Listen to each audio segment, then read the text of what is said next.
বঞ্চিতদের সকল বঞ্চনার অবসানে ও দেশের মানুষের স্বার্থ রক্ষায় ভয়েস অব বেঙ্গলের একমাত্র উদ্দেশ্য।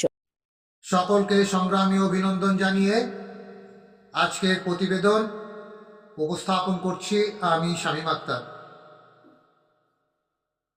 আমরা সর্বশিক্ষার সমগ্র শিক্ষার কর্মী এবং শিক্ষক বন্ধুদের উদ্দেশ্যে বলছি যে আমাদের দীর্ঘ পথ অতিক্রম হয়ে গেল, এখনো পর্যন্ত কোনো রেজাল্ট আমাদের কাছে এসে পৌঁছয়নি। আমরা অনেক স্তব বাক্য শুনেছি, অনেক কিছু দেখেছি, আমরা নিট ফল 0 নিয়ে বাড়ি ফিরেছি। এ পর্যন্ত আমরা যা কিছুই অর্জন করি না কেন তা আমাদের কাছে এখন পর্যন্ত কোনো কিছুই নেই, শূন্য বলতে পারে। এই শূন্য নিয়েই পথ চলতে হচ্ছে আমাদেরকে এবং বারবার আপনাদের কাছে আসতে হচ্ছে, আপনাদের সামনে কিছু কিছু বলতে হচ্ছে। এই বলাটা যে আমাদের পক্ষে কতটা কষ্টকর সেটা নিশ্চয়ই অনেকে উপলব্ধি করছেন, অনেকে উপহাস করছেন। যারা উপহাস করছেন তারা অন্তত পক্ষে কিছু করে দেখান, আমরা আপনাদের সঙ্গে আছি, আপনাদের সমস্ত নেতৃত্ব আমরা মেনে নেব। কিন্তু যদি আপনারা এগিয়েও না আসেন এবং উপহাস করতে থাকেন পর্যপুরি, তাহলে কিন্তু সেটা অন্যায় হবে। এই অন্যায়ের পক্ষে আপনারা যারা থাকবেন থাকুন, আপত্তি নেই। কিন্তু আমাদের যে কাজ, আমাদের যে বক্তব্য, আমাদের যে কথা, আমাদের যে করণীয় কাজ, সেটা আমাদেরকে করতে দিন। আমরা করব, আপনি বললেও করব, আপনি না না বললেও করব। হয়তো আপনারা ভাবছেন এখানে নেতৃত্বের যে জায়গাগুলো সেখানে থেকে অনেক উপার্জন হয়, এটা ভাবছেন, কিন্তু না বন্ধু, আমাদের সংসারটা চলছে কি চলছে না, আমাদের যে মহান সৃষ্টিকর্তা তিনি একমাত্র জানেন আমাদের কিভাবে দিনটা পাঠ হচ্ছে, কালাতি পাঠ করতে হচ্ছে আমাদেরকে, সেটা একমাত্র তিনিই জানেন। আর এ রাজ্যের সব থেকে বড় কথা, বড় দুশ্মন বলতে পারেন এই সমগ্র শিক্ষার ৯১,০০০ কর্মীর বড় দুশ্মন আমরা বলবো, সেই দুশ্মনরা অন্তত পক্ষে তাদের নিজেদের ঘর গুছিয়ে নিচ্ছে, তাদের নিজেদের আখেরটা গুছিয়ে নিয়েছে। তারা কিন্তু আমাদের জন্য কিছু করেনি।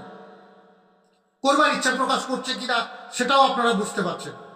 সেই জায়গা থেকে দাঁড়িয়ে এখনো পর্যন্ত এ রাজ্যের যিনি বিধানসভার স্পিকার, মাননীয় স্পিকার, তিনি এখনো পর্যন্ত কিছু বলতে পারেননি বিধানসভা কবে বসবে। তবে আপনারা এবং আমরা যতটুকু জেনেছি তাতে কোনো প্রিন্ট মিডিয়া বলেনি, ইলেকট্রনিক মিডিয়াতেও বলেনি, পোর্টালে, নিউজ পোর্টালে এসছে যে ফেব্রুয়ারির প্রথম সপ্তাহে ভোট অ্যান্ড অ্যাকাউন্ট বা বাজেট অধিবেশন হবে, ভোট অ্যান্ড অ্যাকাউন্ট বাজেট হবে। আমরা জানি তাকে বসতেই হবে বিধানসভায়। তা আমরা ঠিক সেই রকম পরিস্থিতিতেই এগোচ্ছি। আপনাদেরকে ওই দিন ৪৮ ঘন্টা নোটিশে আন্দোলন জায়গায় উপস্থিত হতে হবে, এইটুকু বলা আপনাদের কাছে।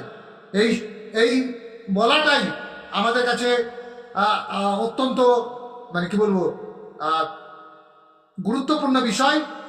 এই গুরুত্বপূর্ণ বিষয়ে আপনাদেরকে জেনে রাখতে হবে যে আমরা আপনাদেরকে ৪৮ ঘন্টার মধ্যে যদি বলি, ঘোষণা করি, আপনাকে করতে হবে। কারণ আমাদের যে সিচুয়েশন বলছে যে বিধানসভা বসার পরপরই আমাদেরকে আন্দোলনে নামতে হবে। কিন্তু মনে রাখবেন যে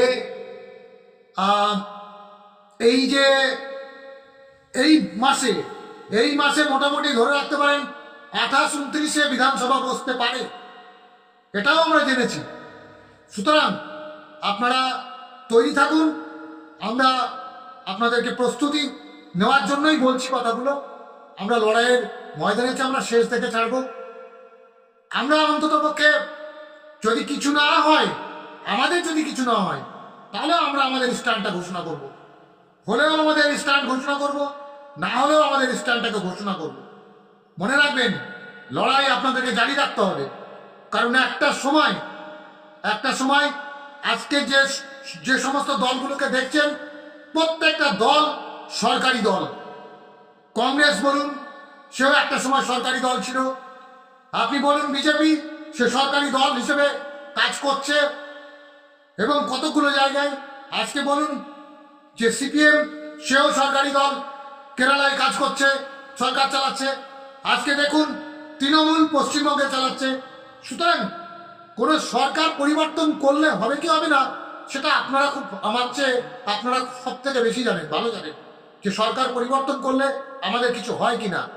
কিন্তু একটা বিষয় মনে রাখবেন, আমরা কিন্তু আন্দোলনটা সেই মতো করতে পারিনি। আপনারা কিন্তু আন্দোলনের সংকট দেননি।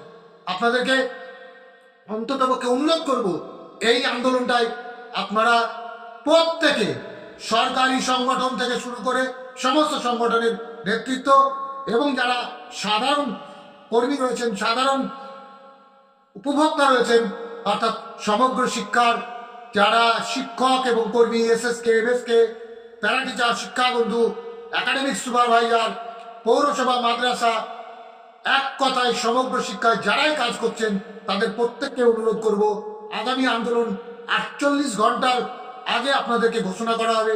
সেই ঘোষণা অনুযায়ী আপনারা কলকাতায় বা আন্দোলন স্থানে উপস্থিত থাকবেন।